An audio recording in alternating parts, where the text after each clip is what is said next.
ভোটের মাঝে চাকরি বাতিলের নয়া তরজা, নতুন করে দুর্নীতি আবেগে শান বিরোধীদের সেই অস্ত্র ভোঁতা করতে পাল্টা সরব মমতা বন্দ্যোপাধ্যায়। চাকরি বাতিলের রায় কি শাসক শিবিরের কাছে প্রায়শ্চিত্তের সুযোগ করে দিল?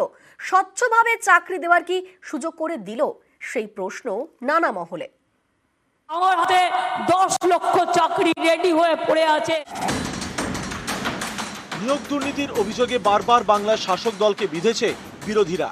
এরই মধ্যে সোমবার 25,000 চাকরি বাতিলের নির্দেশ হাইকোর্টের, যা 24-এর ভোটের মাঝে নতুন করে অস্ত্র তুলে দিয়েছে বিরোধীদের হাতে। সেই অস্ত্রকে ভোঁতা করতে পাল্টা সুর ছড়িয়েছেন মমতা বন্দ্যোপাধ্যায়। আমার হাতে 10 লক্ষ চাকরি রেডি হয়ে পড়ে আছে রাজ্য সরকারে, শুধু করতে পারছি না এই বিজেপির জন্য। কিছু করলে বিজেপি গিয়ে কোর্টে গিয়ে একটা পিল করছে, আর বিজেপির পিল খেয়ে চাকরিটাকে কিল মেরে দিচ্ছে। এই রায়ের অন্য একটা দিক আছে। চাকরি বাতিলের রায় তৃণমূল সরকারের হাতে তুলে দিল নতুন সুযোগ।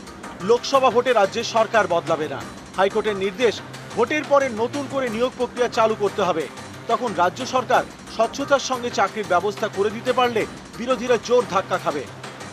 আমার হাতে 10 লক্ষ চাকরি রেডি হয়ে পড়ে আছে রাজ্য সরকারে, শুধু করতে পারছি না এই বিজেপির জন্য। কিছু করলে বিজেপি গিয়ে কোর্টে গিয়ে একটা পিল করছে, আর বিজেপির পিল খেয়ে চাকরিটাকে কিল মেরে দিচ্ছে। যেভাবে বিজেপি যোগ্য মানুষের চাকরি যাওয়াতে বিজেপি নেতারা যেভাবে আনন্দ প্রকাশ করছেন, যেভাবে আস্ফালন করছেন, এটা সার্বিকভাবে সমাজের পক্ষে বা যোগ্য চাকরি প্রার্থীদের পক্ষে খুবই চিন্তার। 2011 সালে ক্ষমতায় আসে তৃণমূল।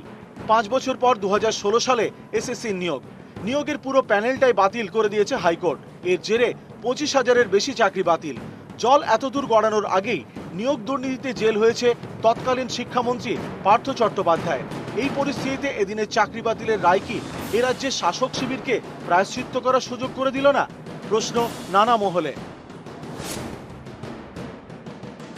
ব্রাত্যকে শিক্ষামন্ত্রী করা হয়েছিল, পার্থদা গাজওয়ারি করে ব্রাত্যকে সরিয়ে শিক্ষামন্ত্রী হয়েছিলেন। কেন হয়েছিলেন সেটা তো পরে বোঝা যাচ্ছে। একটা চক্র চালাচ্ছিলেন, তখন বলতে গেলে আমরা সব শত্রু হয়ে যেতাম।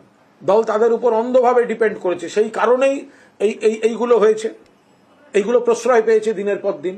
বিপদটা ফাঁস হওয়ার আগে যদি শুদ্ধিকরণ হতো বা স্টেপ নেওয়া যেত, তাহলে আমরা বড় মুখ করে বলতে পারতাম।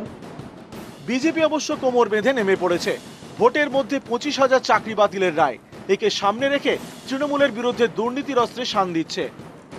তৃণমূল কংগ্রেসের আমলে চাকরি, বিশেষ করে মাস্টারমশাইদের চাকরি গরু ছাগল হাঁস মুরগির মতো হয়ে গেছে, হাটে বাজারে বিক্রি হয়।